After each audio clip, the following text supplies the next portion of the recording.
So again, Matthew 22, verse 1 is where I'll be starting. And I don't recall needing to turn to any other passages tonight, so we can probably stay there. I'm guessing the sound is okay, Jared? Great. Well,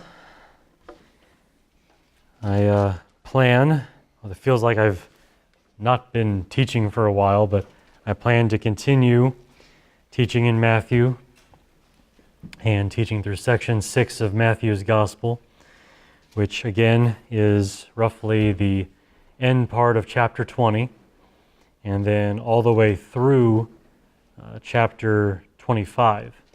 So all the way through the Olivet Discourse. And that is a section that I have titled, Jesus Pronounces Judgment Against Israel and Its Leaders, because most of what's happening here is all very much part of that as Jesus arrives at Jerusalem and gives his final words there to Israel at the end of his ministry. It is all a very confrontational section. And currently in this section, we're in a portion that's characterized by a confrontation between Jesus and the authorities, in which Jesus tells 3 parables. So roughly after the attack on the temple, as I've called it, the Jerusalem authorities show up and Jesus has a confrontation with them. And Jesus eventually tells 3 parables to them, all of which are very accusatory toward those men trying to show their own wrongdoings. And I've titled this portion, The Leaders of the Kingdom Lose the Kingdom, because all 3 parables, in some sense, hit this idea that these men, though they might be regarded as the leaders of God's kingdom, have all just lost that prestige now that Jesus has come and is bringing the fullness of the kingdom of God. Now, in my last sermon, we finally finished our study of the second parable. It only took 5 sermons to do it and several months getting through those, but we finally finished the second parable, which was the parable of the vine growers. And now we can continue with the third and final parable, which is what we'll be doing tonight. This parable is commonly called the parable of the wedding feast because its central picture is a wedding feast. This is found in Matthew 22, verses 1 through 14. Let's read that now. Matthew 22, verse 1 says, Jesus spoke to them again in parables, saying, The kingdom of heaven may be compared to a king who gave a wedding feast for his son. And he sent out his slaves to call those who had been invited to the wedding feast, and they were unwilling to come. Again he sent out other slaves, saying, Tell those who have been invited, Behold, I have prepared my dinner, my oxen and my fatted livestock, and all butchered, and everything is ready. Come to the wedding feast. But they paid no attention, and went their way, one to his own farm, another to his business, and the rest seized his slaves and mistreated them and killed them. But the king was enraged and sent his armies and destroyed those murderers and set their city on fire. Then he said to his slaves, The wedding is ready, but those who were invited were not worthy. Go therefore to the main highways, and as many as you find there, invite to the wedding feast. Those slaves went out into the streets and gathered together all they found, both evil and good, and the wedding hall was filled with dinner guests. But when the king came in to look over the dinner guests, he saw a man there who was not dressed in wedding clothes. And he said to him, Friend, how did you come in here without wedding clothes? And the man was speechless. Then the king said to the servants, Bind him hand and foot and throw him into the outer darkness. In that place there will be weeping and gnashing of teeth. For many are called, but few are chosen. Now, the past 2 parables that we have studied both show the leaders of the kingdom losing the kingdom, as I've said is my summary for this whole portion of Matthew. And in this third parable, we see the same idea taught by Jesus, yet with a new twist.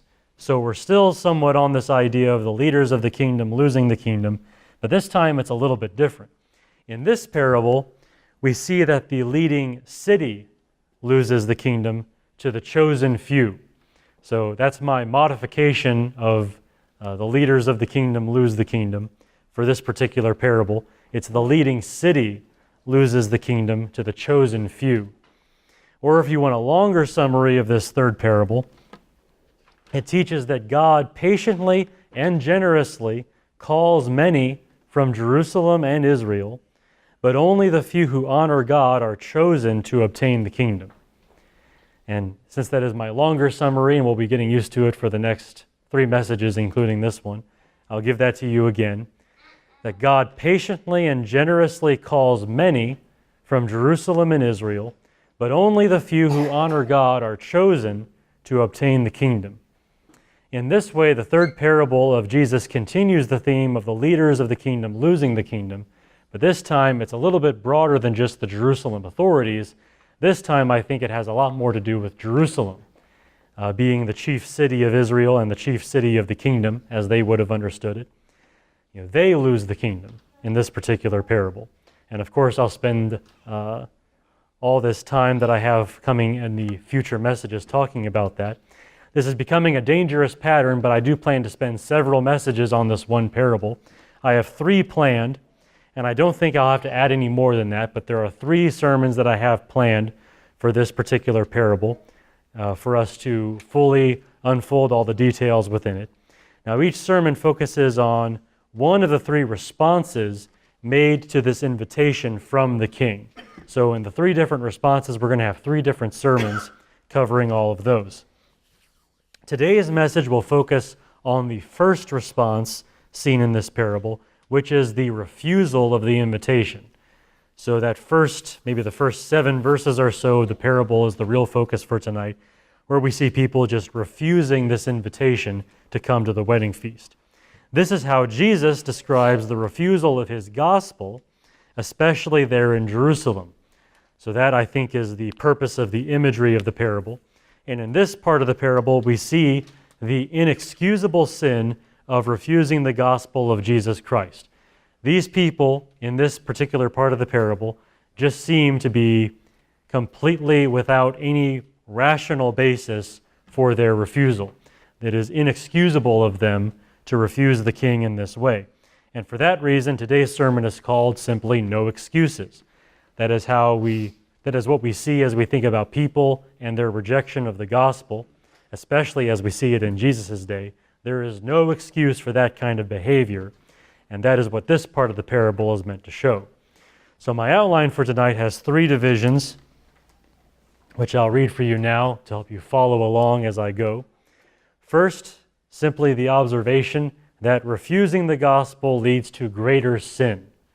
You may not think of it that way in this particular parable anyway, but I do think that is present as we see the way people are responding to this invitation here in the parable. So first, refusing the gospel leads to greater sin. Secondly, the judgment on the whole city provides a warning to those who refuse. So in this heading, we're going to focus on this city Jesus mentions in the parable and how important that is for drawing implications from the parable. And then finally, the character of God should make us reconsider our refusal of the gospel.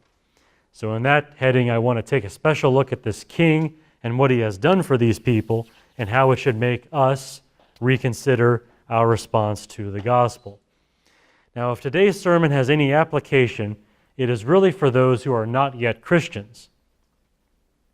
So, and of course that makes sense. We're talking about people who are refusing the gospel in some way. So naturally, we're not talking about believers, we're talking about unbelievers. This parable presents the same group of people whose response to the gospel gets worse over time. And for those of you who are not yet Christians, you're getting a glimpse of your future, so to speak, in viewing these people in this parable.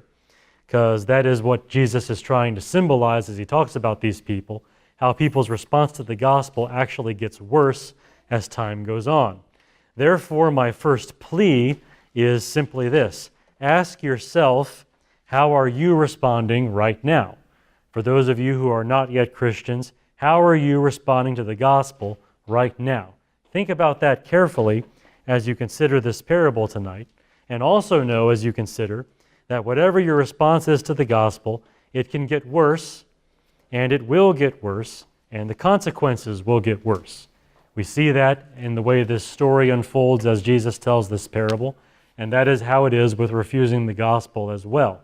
So it is very much a glimpse into the future of what people will face as they continue to refuse the gospel. All of this we will see from this part of the parable tonight as I go through the first several verses of what Jesus has to say here.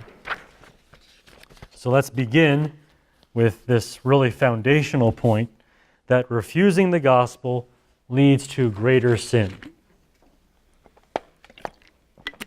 As these people in the parable repeatedly refuse the invitation, their responses show a decay of virtue. Okay? Whatever you might have said about these people at the beginning of the parable, you have to say different things about them as the parable progresses because they are getting worse in their character. As people, they are getting worse. And in the same way, people who repeatedly refuse the gospel set themselves on a journey taking them further away from good and ever closer to wickedness. If you want to think about it as being like a journey and stages on the road of that journey, they actually are traveling toward a destination, and it is not good. It is progressively getting downhill. It's getting worse for them. We read about this throughout the parable in actually 3 distinct refusals. So in this refusal of the invitation that the king is giving, there are actually 3 phases of this, and each of them represent what happens to people as they refuse the gospel. So the first invitation is received with what I have called a shallow commitment. So this is the first stage of things, their shallow commitment.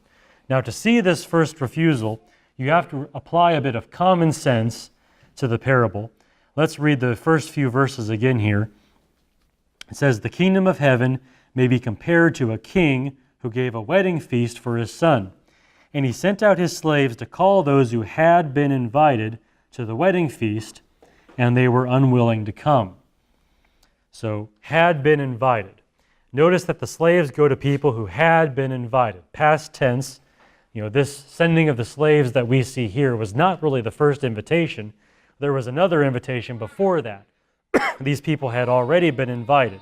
So even before the events of this parable begin, there had been an invitation sent to these people for this wedding feast. Now we need to ask ourselves, how did they respond to that first invitation before the events of this parable? What must have their response have been like? Well, I've described their response as being a shallow commitment.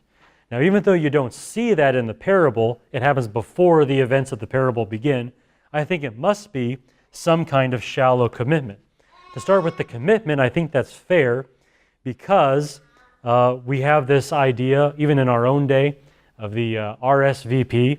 I can't remember at this moment what that stands for, but it basically means, if you're coming, let me know. And that's so the person who's throwing this party can actually get more preparation together and know how many are coming, how much food he needs to get, and all the details of these things. You're supposed to actually say one way or another whether you're actually coming. And that was all the more important in the ancient world because things were more difficult back then. Getting food ready, it's much more difficult than calling the caterer. You got to have a lot more preparation, and there's a lot more time involved. So it's really important for people to let the master of the feast know if you're coming or not. So preparations really in that time would not have started unless the master of the feast had some idea of who was actually coming. So there'd be a sending out of invitations and people responding, saying yes or no. So by the time the events of this parable start, we can rightly assume that some had already committed, in some sense, to coming to this feast. However, we see from later events that these invitees had only a shallow commitment to attend that wedding. They may have said that they were coming, but they weren't really altogether heartfelt in that commitment. And we see that in the way they respond later because they don't actually go. I mean, whatever decision they made at the time, it wasn't really a resolute decision. It was a shallow commitment. And so the chief insult dealt by these invitees to this king is not that they flat out refused to attend at that time, but that they said they would attend and then refused. So this refusal is a little bit more complicated than just saying no. They actually gave some indication that they were coming at first and then just change their mind, as shallow people will. They are very much like the second child in the first parable that Jesus told these authorities in this set of parables we've been studying. If you want to go back to Matthew 21 and verse 28 and just revisit this, the first parable that Jesus told these leaders, he said, "What do you think? A man had 2 children, and he came to the first and said, 'Child, go work today in the vineyard.' And he answered, 'I will not.' But afterward he regretted it and went. The man came to the second child and said the same thing, and he answered, 'I will, sir.' But then he did not go." All right? That's how that first parable began. And much like that second child, these invitees display a shallow commitment. They said they were going to go, and then they didn't go, showing the shallowness of their commitment. In this, they represent a great many people in the real world who respond to the gospel in like manner. Doubtless there were people back then like that, and there are still people today who have the same kind of attitude toward the gospel. They say, "I will be a Christian." In whatever way they say that, they may not say those words, but they give some indication that they are ready to follow Christ. And then they do nothing at all, showing that the commitment they made was actually nothing. They acknowledged Christ in word, maybe they were baptized, but otherwise they were no different afterward. They just kept on with their way of life the same way it was before, showing that their commitment was a shallow commitment. And such people are represented by this first refusal, the way it happens in the events before the parable really gets started to a large degree. However, that shallow commitment does not stay simply a shallow commitment. There's a progression here. It's not where the journey stops. As we see in this parable, by the hearing of the second invitation, these people begin to respond with a lazy will. So we go from a shallow commitment to a lazy will. Again, let's read the first few verses of this parable. It says, "The kingdom of heaven may be compared to a king who gave a wedding feast for his son. He sent out his slaves to those who had been invited to the wedding feast, and they were unwilling to come." Emphasis on the word simply, unwilling to come. So the second response is described so quickly because there's really nothing to say about it. I mean, they're just unwilling to come. There's not a whole lot of detail. You can't really go on for very long talking about nothing. And that's how they responded to this second invitation. After they RSVP'd, and now the slaves come and say, "Okay, everything's ready, let's get going," they're just unwilling to come. And this is why I've described this response as a lazy will. Just laziness of their own willpower. Not much activity is required of these invitees. All the hard work has been done for them. All the food, all the preparations for the feast has been done for them already. They don't have to do anything except show up. Just get up and go there. And based on the way the parable goes, we can assume they're all in this one city, right? So they don't have to go very far. I mean, just walk down the street and go to where this feast is being held, and you can have all this good stuff, as they had already agreed to do. As they had already said in their shallow commitment, shallow though it was, all they have to do is what they said they were going to do. But they are unwilling even to attend a feast that has been prepared for them. Even though everything is ready, they're not even willing to get up and go. These invitees have no other problem except a lazy will. They just cannot or will not muster the energy to go and attend this wedding feast. And again, this parable represents real-world events very well. Sometimes we meet people who have already made that shallow commitment to Christ. You know, whether that was praying the prayer, walking the aisle, getting baptized, or whatever form that takes, they have already to some degree said that they're going to follow Christ, and then they do not, showing their commitment to be shallow. And then we urge them on the basis of what they already know and what they themselves have already said to begin learning and living the life of a Christian. Maybe we follow up with them, so to speak. We go to them and say, "Hey, you know, you said at some point that you were ready to begin following Christ. So what have you done? Are you willing to do that now?" We follow up with them on this, but they are simply unwilling. They're just like, I just don't really feel like doing anything more right now. They're just unwilling. They think of us as being pushy when we talk to them that way, when we exhort them to follow through on the commitment they made, but in reality, it's just them being lazy. They just don't want to get up and do the things that Christ has said needs to be done. They just don't want to do it. And in this we see their shallow commitment has devolved into zero commitment. It has degraded further into a lazy will. Whereas at first there was some kind of desire. It's like, yes, I will be a Christian. Now even that shallow commitment has fallen down lower into just, they're just unwilling. They have a lazy will in this regard. So their journey has progressed, or rather regressed maybe is a better term, from that shallow commitment to a lazy will. But the journey is not over. There's one more stop, at least in terms of the devolving of their character. This is described in the parable when the third invitation is received with active contempt. So the key word being contempt. I wanted to know if any of you kids here tonight actually knew that word and could tell me what it means. Contempt. Ever heard that word before? Jonas, what do you think it means? Happy with what you have. Okay, so content is being happy with what you have, but so contempt is actually kind of the opposite of content. So when we say we have contempt for something, it means you look at that and you treat it as though it has no value. In a sense, you're happy with what you already have, and you look at this other stuff and say, I don't need that stuff. Stuff doesn't matter to me. Or maybe it's even more feisty than that, and you just actively hate those things because you see them as being without value, of such little value that you just don't like them at all. That is contempt. So these people, these invitees, eventually treat the king's invitation with contempt. And you know that because of the way they respond. Look at verse 4. And we'll read through verse 6. It says, "Again he sent out other slaves, saying, 'Tell those who have been invited, behold, I have prepared my dinner. My oxen and my fatted livestock are all butchered, and everything is ready. Come to the wedding feast.'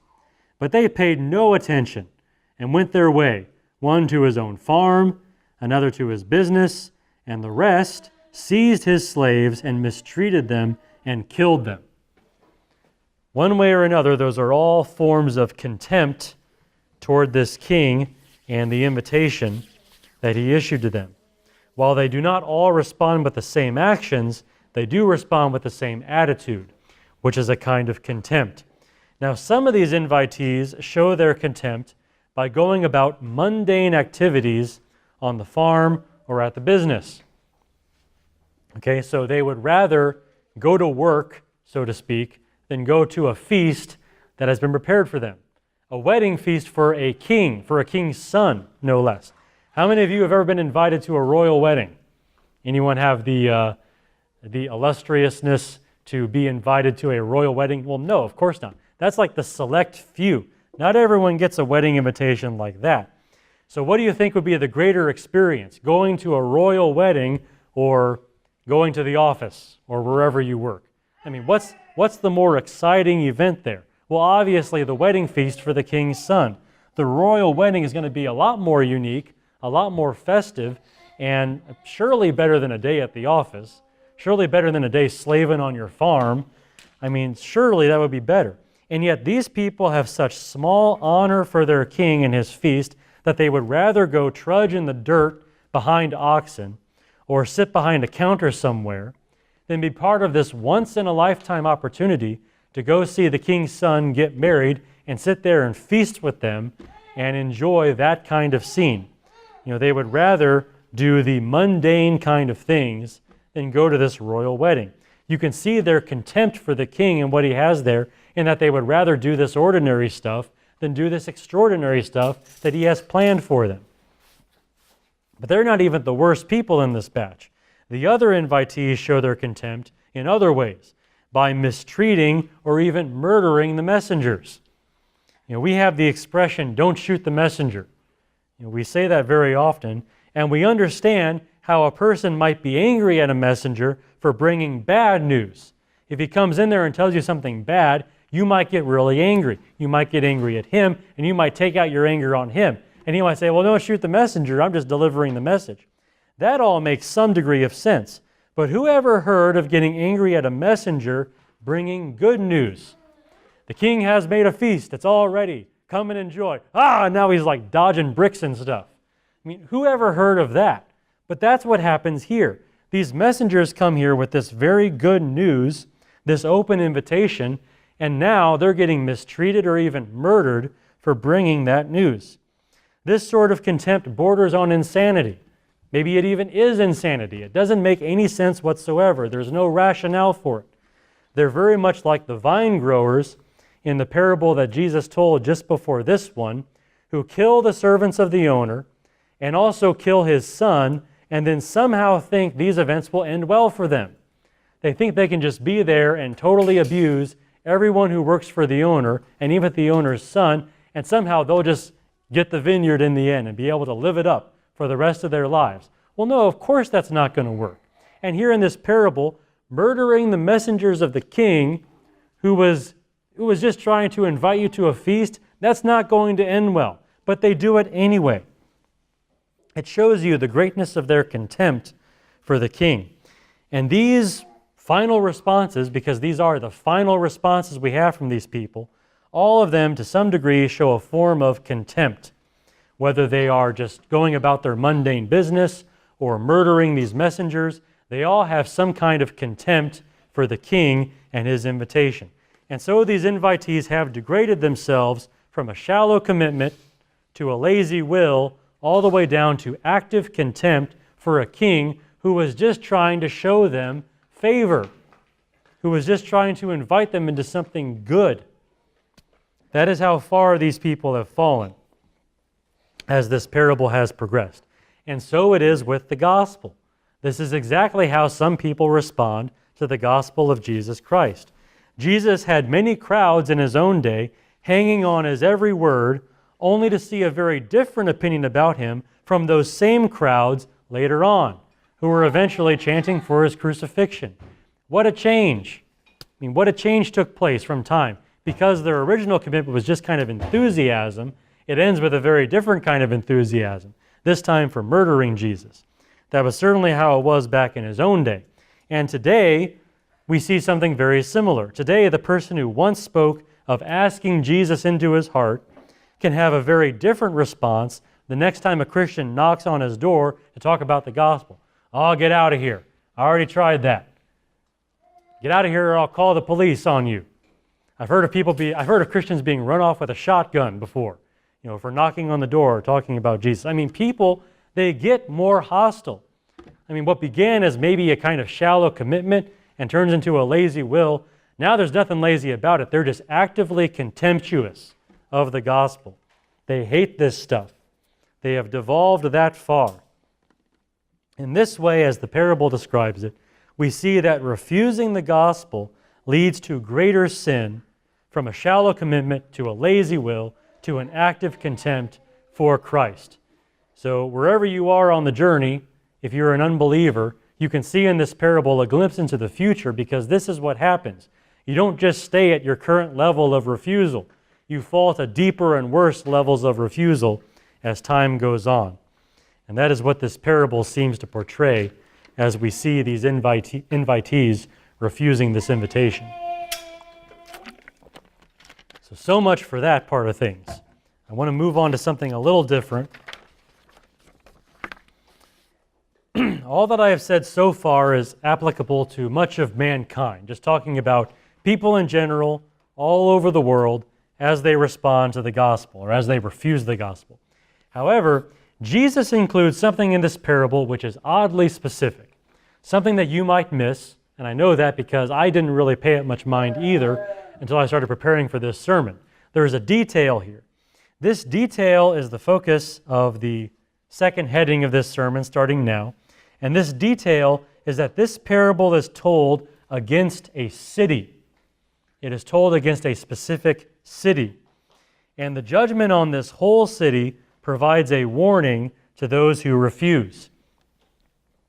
So this city, this is a detail easily missed and not often considered, but all these invitees that we've seen refusing this invitation, They're all part of one city. Let's look at verse 7. It says, "But the king was enraged, and he sent his armies and destroyed those murderers and set their city on fire."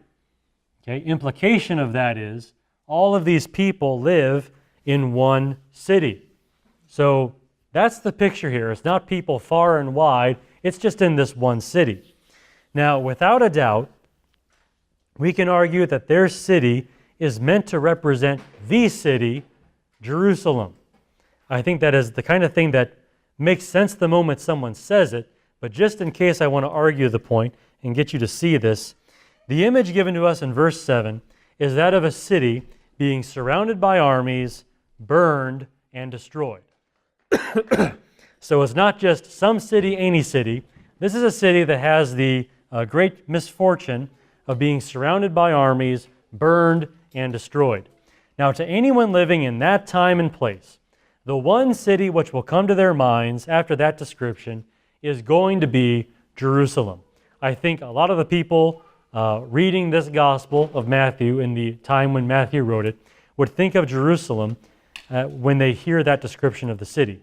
We should remember, first of all, that Jesus teaches this parable while standing in Jerusalem. Remember, that's where he is. So if he's talking about a city, the people standing there as Jesus is talking is naturally going to be thinking about their own city, the city of Jerusalem. The audience of Jesus, those leaders of Jerusalem, are not likely to think of any other city but their own as Jesus tells this parable. Now, in a few decades, about 40 years from this time, Roman armies did come to Jerusalem.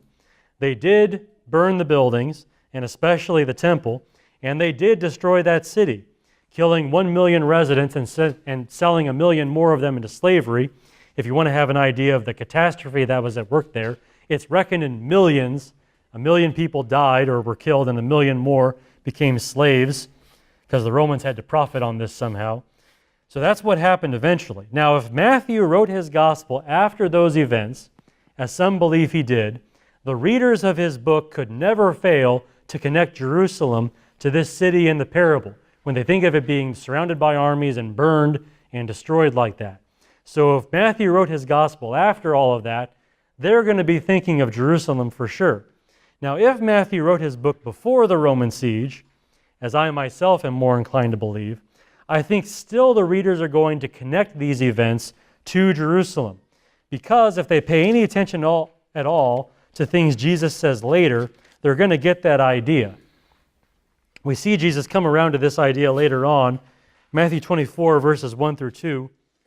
It says, "Jesus came out from the temple and was going away when his disciples came up to point out the temple buildings to him.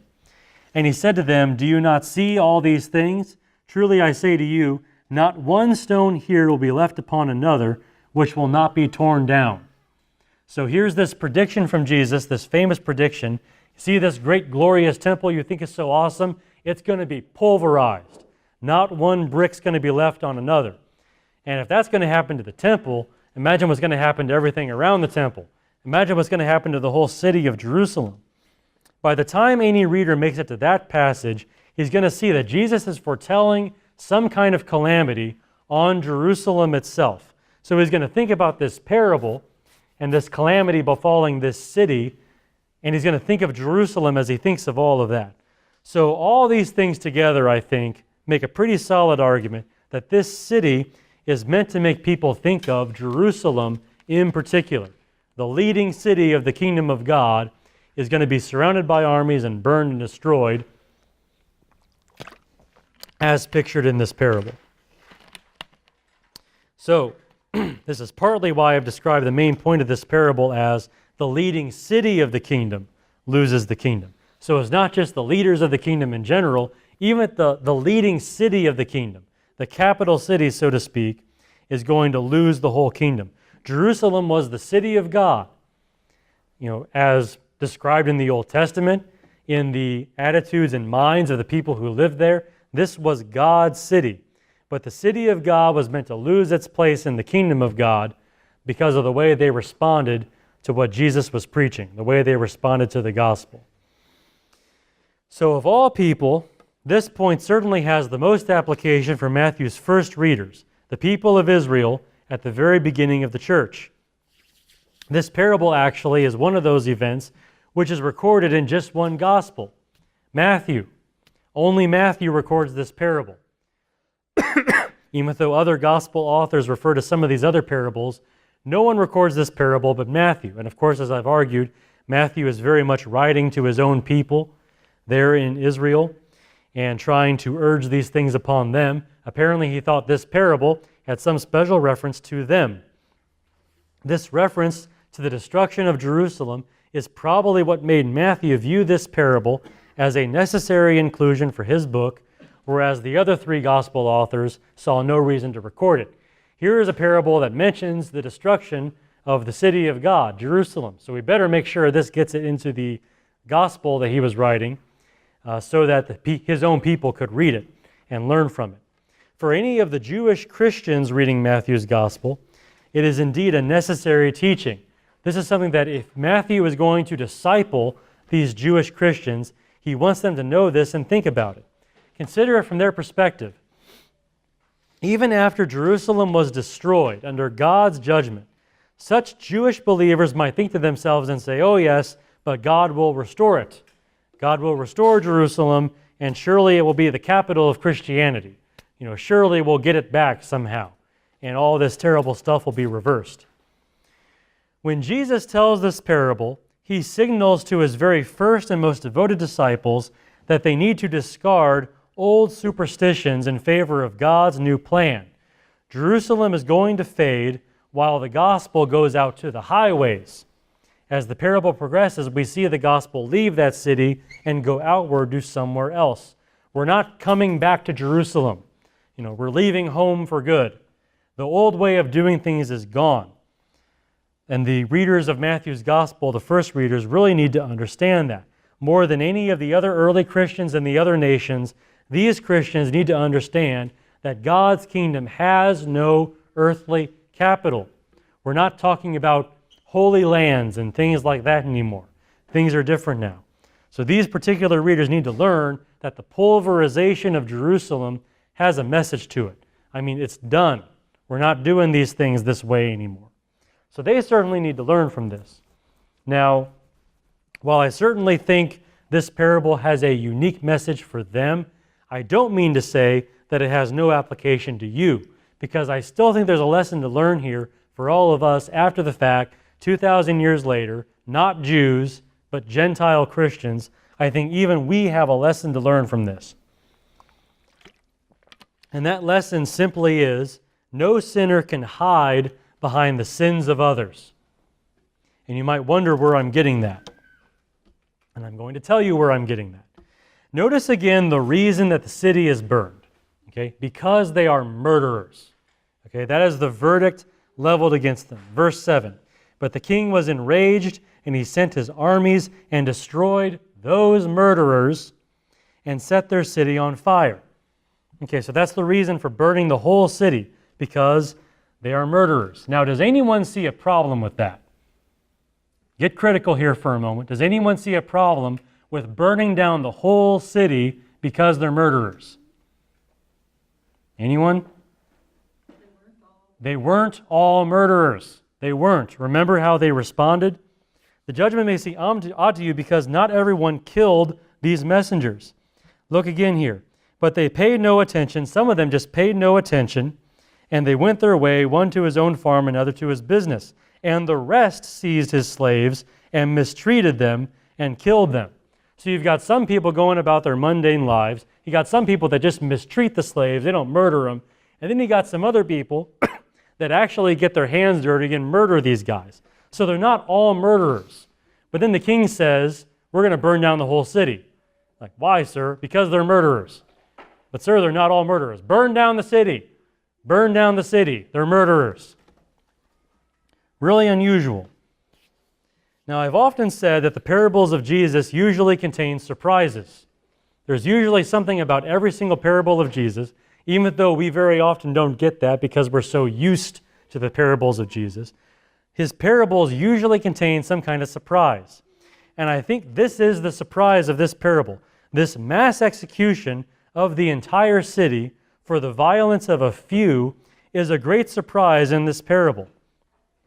It's even more surprising in that this mass execution represents the justice of God, which in this case seems rather excessive.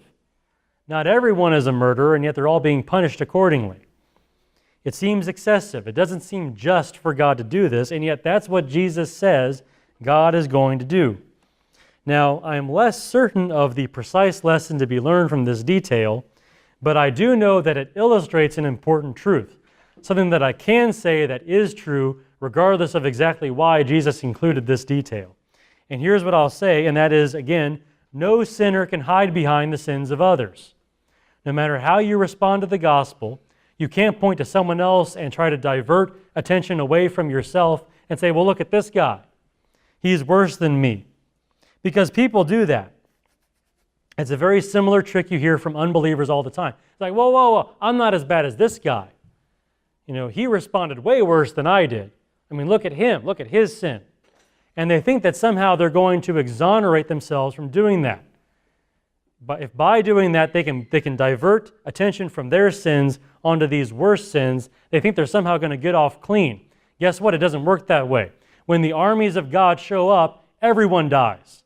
They're all branded as murderers. You can't hide behind the real murderers and say, oh, kill him, execute him. He's the real murderer, because they're coming for you too. That's how God's justice works. You don't have to like it. You're just going to endure it, because you cannot hide behind the sins of other people. Everyone there treated this king with contempt. Everyone. And they all paid the price. Do you really think you can anger a king and get away with it that easily? No. You can shove the murderers forward if you want. The armies are still coming for you. And that is what people need to understand about refusing the gospel. They can't divert the attention that they're going to get for that onto somebody else just because someone else sinned worse. If you're a sinner, judgment falls. And if you refuse the gospel, there's no buffer zone. There's no Jesus to stand between you and God. This is what you asked for on the day that you refused the gospel. You have no choice but to bear the consequences of your refusal. And that, I think, is something that the judgment on this whole city illustrates. That you cannot hide behind the sins of someone else. You've got to pay for your own sins when the judgment of God falls, whether Jew or Gentile, whether back then in that day or in our own modern day. The same principle applies. The judgment of God eventually falls upon those who refuse, however they refused, in whatever way they refused. There's no escaping that. So with those sober thoughts on our minds, let's come to this last point. After all those sobering warnings about refusing the invitation of God in the gospel, the time has come for us simply to reconsider our response to that gospel. Now that we see the downward trend that's going to happen in us if we refuse the gospel, and now that we see the overwhelming judgment that comes upon those who refuse the gospel in whatever way they refused, now that we've seen all of that, it's time to just rethink how we approach this whole gospel that Jesus has been preaching. This parable from Jesus helps us to reconsider the invitation according to the character of the God making that invitation. We see some glimpses here through this king in the parable of what God is like and what his gospel is like. And when you think about it, it's really not that bad, is it? God himself isn't really all that bad, is he? And this gospel actually sounds pretty good the more you think about it, which means you're an idiot if you refuse it, and you shouldn't be refusing it. So consider these things again. Consider the character of this king and what we learn about the glories of God and all the reasons we have to accept his invitation in this gospel. Let's think about these things. I have 3 observations from the parable. We can begin with the observation that God invites people to share his joy. Oh, how horrible. We have God inviting us to share in his joy, right? Jesus could have portrayed the gospel in any number of ways. Think about it. As Jesus undertakes to compose this parable and tell this parable, he could have used any number of pictures. He could have portrayed the gospel as the king's fortress, whereas people could find safety from an enemy. Okay, he could have portrayed the gospel primarily in terms of being safe. Jesus could have portrayed the gospel as a pardon from that king, in which he agrees not to kill you for past wrongdoing. He could have portrayed the gospel in that way, as simply forgiveness and nothing more. Jesus could have portrayed the gospel as a chance to join the king's army and fight his battles alongside him. And there would be a glory in that, joining God in his work. Truthfully, any of those images would have pictured some truth about the gospel that we believe and teach. In fact, we could go to other parts of the Bible and find other parts of the Bible that portray the gospel in exactly those ways. All of those things are true. Jesus could have said any one of those things here at the end of his ministry as he's talking to Jerusalem and its leaders. However, Jesus decided to use the picture of a wedding feast, of a great banquet in which everyone is happy. That is the picture Jesus decided to use in this parable. Most parents are happy to know that their children are getting married. It is usually a very festive occasion for that reason. Parents are so happy when their children get married that they invite as many people as possible to come together and celebrate with them. Even if you haven't seen these people for years, you're probably going to get an invitation in the mail about this wedding that's happening, right? People are so happy about this, they want to get a great big crowd together so everyone can celebrate.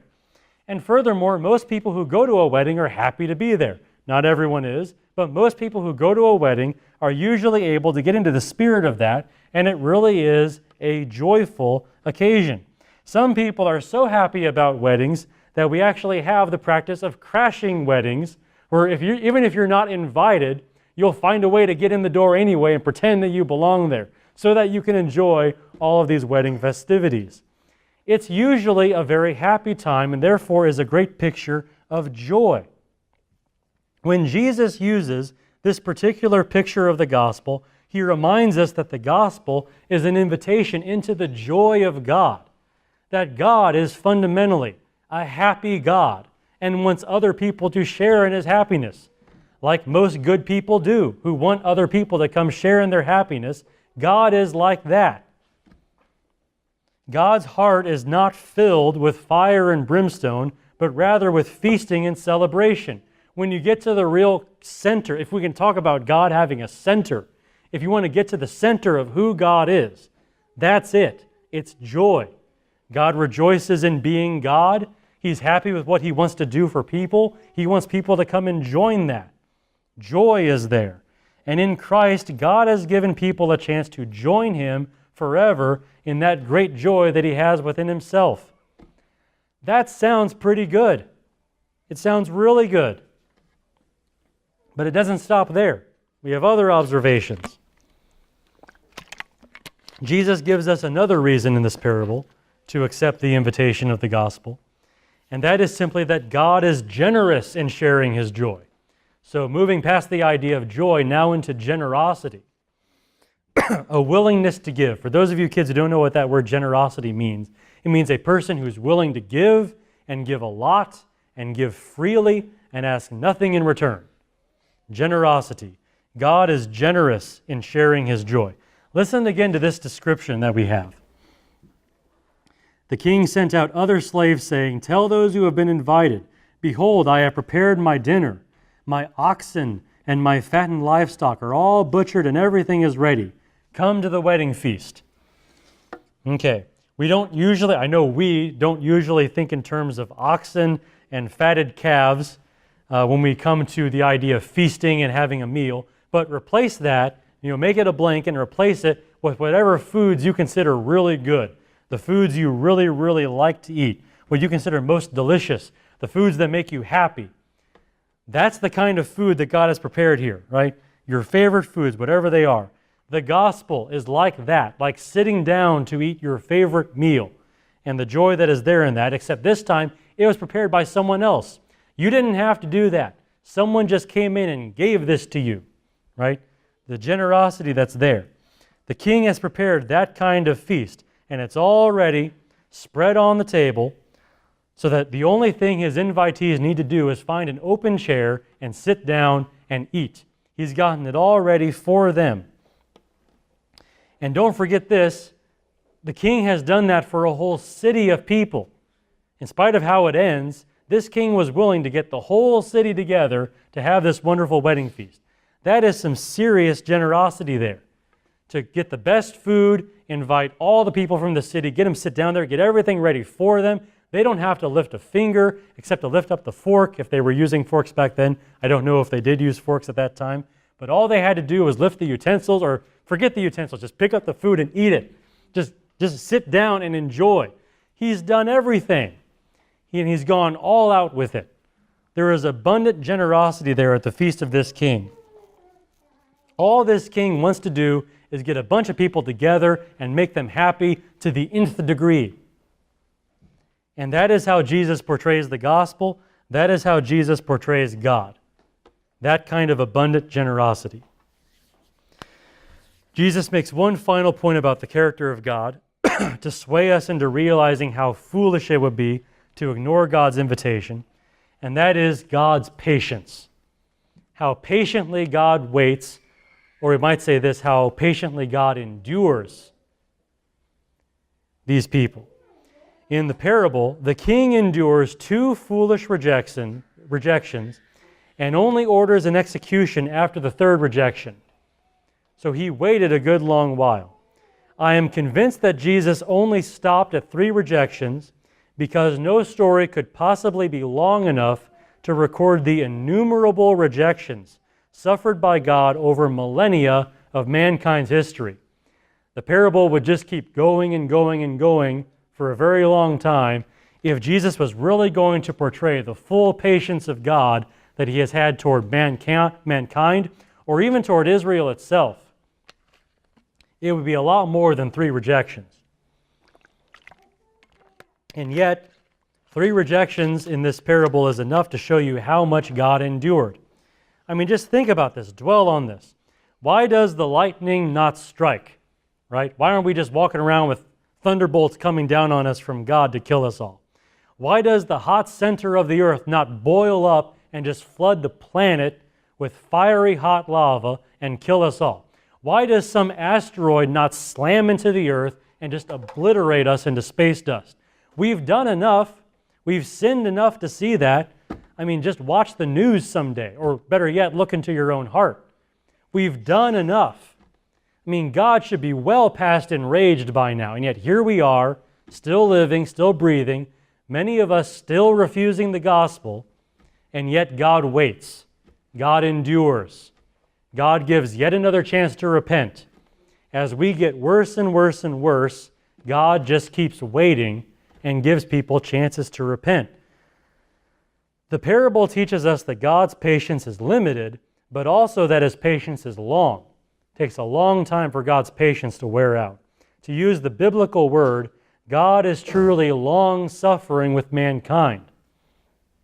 And that being the case, why keep testing his patience? I mean, he's got more patience than anyone you've ever met. I mean, clearly he really does have the good of the world at his heart and at the center of his purposes. I mean, why are you still refusing?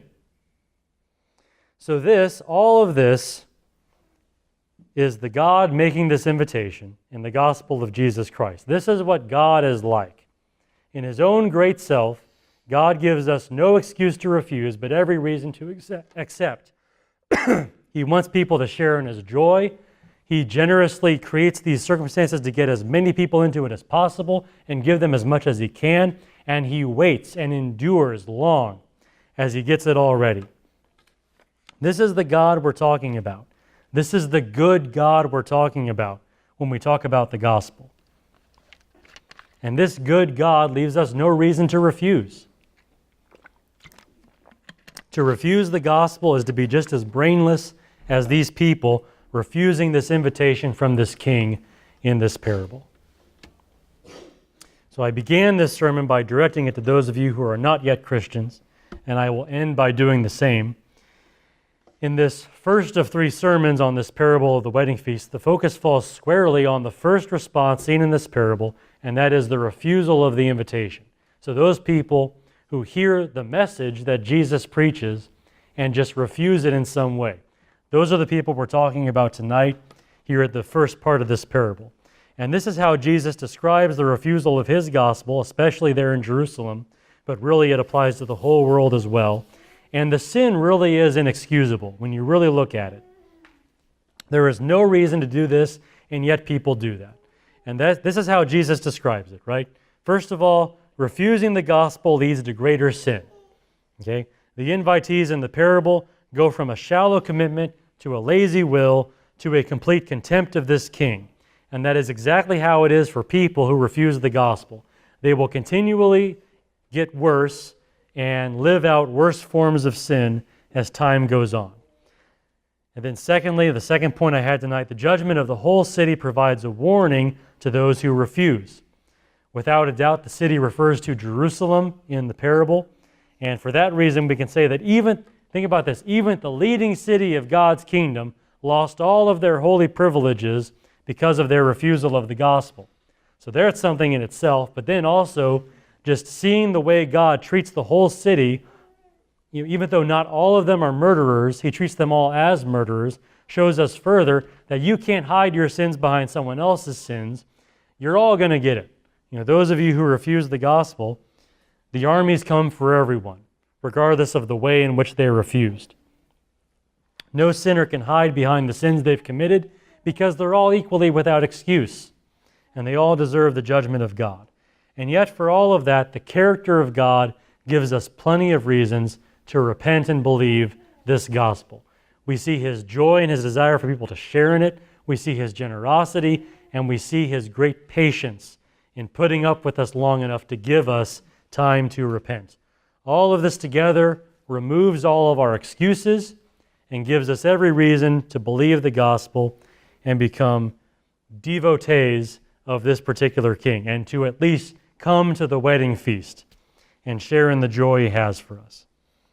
So, for those of you who are not yet Christians, this parable describes the extreme possibilities that await you. There are possibilities, but eventually you're going to go down one road or the other. On the one hand, you have the chance to become so evil that years from now, you won't even recognize yourself when you look in your own heart. Okay? You're going to become like that, like these people who start off saying, yeah, I'll come to the wedding feast, and then they're killing the guy that comes to invite them to it, again, for the third time. You can be like that kind of person. The other possibility is to enjoy what God has prepared for those who believe in his Son, Jesus, and follow him. Those are the extreme possibilities, and you have to choose one of these journeys to follow. Consider both possibilities and choose wisely. You've seen very clearly here in the parable how they both end. You can either go to the wedding feast or be there when those armies arrive. So that is something that I would have you consider as you count the cost on this whole idea of becoming a Christian and what we talk about when we talk about the gospel. So that is all I want to say tonight about this particular parable. As we come to this in future sermons, we'll talk about other aspects of it, the other responses to this invitation that we see in the parable, and that will approach other kinds of people besides the unbelievers that I've targeted tonight. But all of that is for later. Let's ask right now, are there questions or comments that people have about what I've said so far?